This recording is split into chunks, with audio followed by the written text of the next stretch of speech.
Olá, seja bem-vindo ao canal LexPlay. Neste vídeo, continuamos o estudo da nova Lei de Licitações, abordando os seguintes assuntos: das impugnações, dos pedidos de esclarecimento e dos recursos e do controle das contratações. Bom vídeo! Das impugnações, dos pedidos de esclarecimento e dos recursos. Qualquer pessoa é parte legítima para impugnar edital de licitação por irregularidade na aplicação desta lei ou para solicitar esclarecimento sobre os seus termos, devendo protocolar o pedido até 3 dias úteis antes da data de abertura do certame. A resposta à impugnação ou ao pedido de esclarecimento será divulgada em sítio eletrônico oficial no prazo de até 3 dias úteis, limitado ao último dia útil anterior à data da abertura do certame. Dos atos da administração decorrentes da aplicação desta lei cabem: recurso, no prazo de 3 dias úteis, contado da data de intimação ou de lavratura da ata, em face de ato que defira ou indefira pedido de pré-qualificação de interessado ou de inscrição em registro cadastral, sua alteração ou cancelamento. Julgamento das propostas. Ato de habilitação ou inabilitação de licitante. Anulação ou revogação da licitação. Extinção do contrato, quando determinada por ato unilateral e escrito da administração. Pedido de reconsideração, no prazo de 3 dias úteis, contado da data de intimação, relativamente a ato do qual não caiba recurso hierárquico. Quanto ao recurso apresentado em virtude do disposto nas alíneas B e C do inciso 1º do caput deste artigo, serão observadas as seguintes disposições. A intenção de recorrer deverá ser manifestada imediatamente, sob pena de preclusão, e o prazo para apresentação das razões recursais previsto no inciso 1º do caput deste artigo será iniciado na data de intimação ou de lavratura da ata de habilitação ou inabilitação ou, na hipótese de adoção da inversão de fases prevista no parágrafo 1º do artigo 17 desta lei, da ata de julgamento. A apreciação dá-se-á em fase única. O recurso de que trata o inciso 1º do caput deste artigo será dirigido à autoridade que tiver editado o ato ou proferido a decisão recorrida, que, se não reconsiderar o ato ou a decisão no prazo de 3 dias úteis, encaminhará o recurso com a sua motivação à autoridade superior, a qual deverá proferir sua decisão no prazo máximo de 10 dias úteis, contado do recebimento dos autos. O acolhimento do recurso implicará invalidação apenas de ato insuscetível de aproveitamento. O prazo para apresentação de contrarrazões será o mesmo do recurso e terá início na data de intimação pessoal ou de divulgação da interposição do recurso. Será assegurado ao licitante vista dos elementos indispensáveis à defesa de seus interesses. Da aplicação das sanções previstas nos incisos 1º, 2º e 3º do caput do artigo 156 desta lei caberá recurso no prazo de 15 dias úteis, contado da data da intimação. O recurso de que trata o caput deste artigo será dirigido à autoridade que tiver proferido a decisão recorrida, que, se não a reconsiderar no prazo de 5 dias úteis, encaminhará o recurso com sua motivação à autoridade superior, a qual deverá proferir sua decisão no prazo máximo de 20 dias úteis, contado do recebimento dos autos.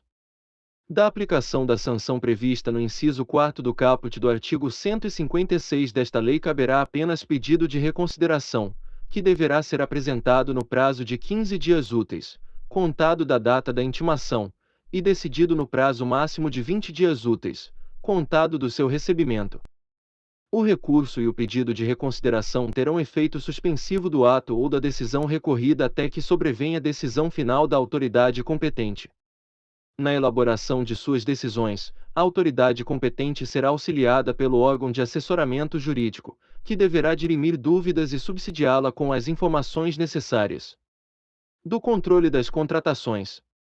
As contratações públicas deverão submeter-se a práticas contínuas e permanentes de gestão de riscos e de controle preventivo, inclusive mediante adoção de recursos de tecnologia da informação, e, além de estar subordinadas ao controle social, sujeitar-se-ão às seguintes linhas de defesa. Primeira linha de defesa, integrada por servidores e empregados públicos, agentes de licitação e autoridades que atuam na estrutura de governança do órgão ou entidade. Segunda linha de defesa, integrada pelas unidades de assessoramento jurídico e de controle interno do próprio órgão ou entidade. Terceira linha de defesa, integrada pelo órgão central de controle interno da administração e pelo Tribunal de Contas. Na forma de regulamento, a implementação das práticas a que se refere o caput deste artigo será de responsabilidade da alta administração do órgão ou entidade e levará em consideração os custos e os benefícios decorrentes de sua implementação, optando-se pelas medidas que promovam relações íntegras e confiáveis, com segurança jurídica para todos os envolvidos, e que produzam um resultado mais vantajoso para a administração, com eficiência, eficácia e efetividade nas contratações públicas.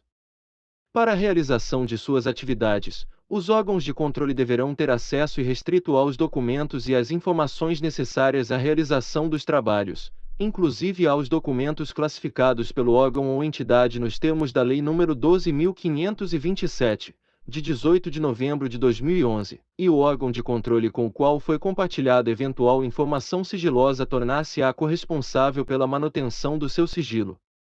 Os integrantes das linhas de defesa a que se referem os incisos 1º, 2º e 3º do caput deste artigo observarão o seguinte: quando constatarem simples impropriedade formal, adotarão medidas para o seu saneamento e para a mitigação de riscos de sua nova ocorrência, preferencialmente com o aperfeiçoamento dos controles preventivos e com a capacitação dos agentes públicos responsáveis. Quando constatarem irregularidade que configure dano à administração, sem prejuízo das medidas previstas no inciso 1º deste parágrafo 3º, adotarão as providências necessárias para a apuração das infrações administrativas, observadas a segregação de funções e a necessidade de individualização das condutas, bem como remeterão ao Ministério Público competente cópias dos documentos cabíveis para a apuração dos ilícitos de sua competência.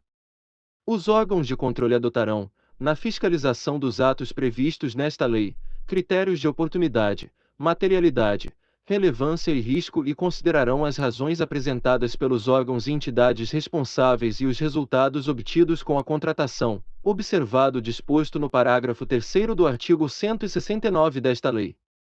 As razões apresentadas pelos órgãos e entidades responsáveis deverão ser encaminhadas aos órgãos de controle até a conclusão da fase de instrução do processo e não poderão ser desentranhadas dos autos.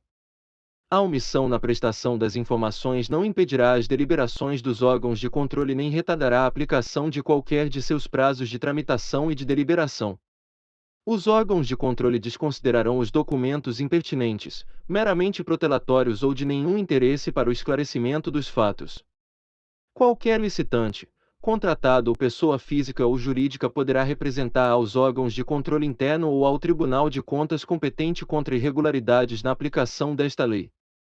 Na fiscalização de controle será observado o seguinte: viabilização de oportunidade de manifestação aos gestores sobre possíveis propostas de encaminhamento que terão impacto significativo nas rotinas de trabalho dos órgãos e entidades fiscalizados, a fim de que eles disponibilizem subsídios para avaliação prévia da relação entre custo e benefício dessas possíveis proposições. Adoção de procedimentos objetivos e imparciais e elaboração de relatórios tecnicamente fundamentados, baseados exclusivamente nas evidências obtidas e organizados de acordo com as normas de auditoria do respectivo órgão de controle, de modo a evitar que interesses pessoais e interpretações tendenciosas interfiram na apresentação e no tratamento dos fatos levantados.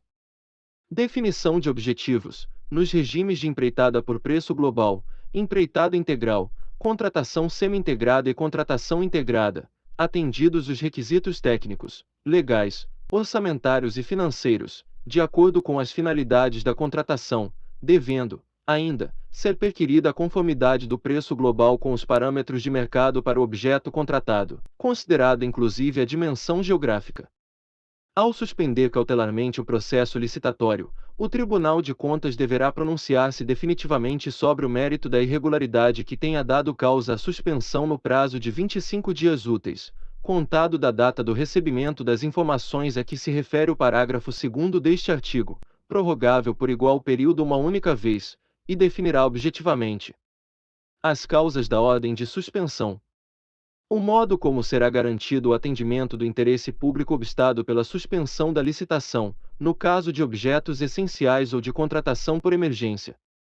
Ao ser intimado da ordem de suspensão do processo licitatório, o órgão ou entidade deverá, no prazo de 10 dias úteis, admitida a prorrogação, informar as medidas adotadas para cumprimento da decisão, prestar todas as informações cabíveis, proceder à apuração de responsabilidade, se for o caso.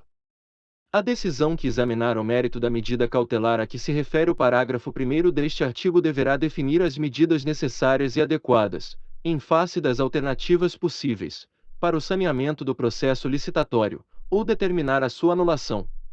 O descumprimento do disposto no parágrafo 2º deste artigo ensejará a apuração de responsabilidade e a obrigação de reparação do prejuízo causado ao erário.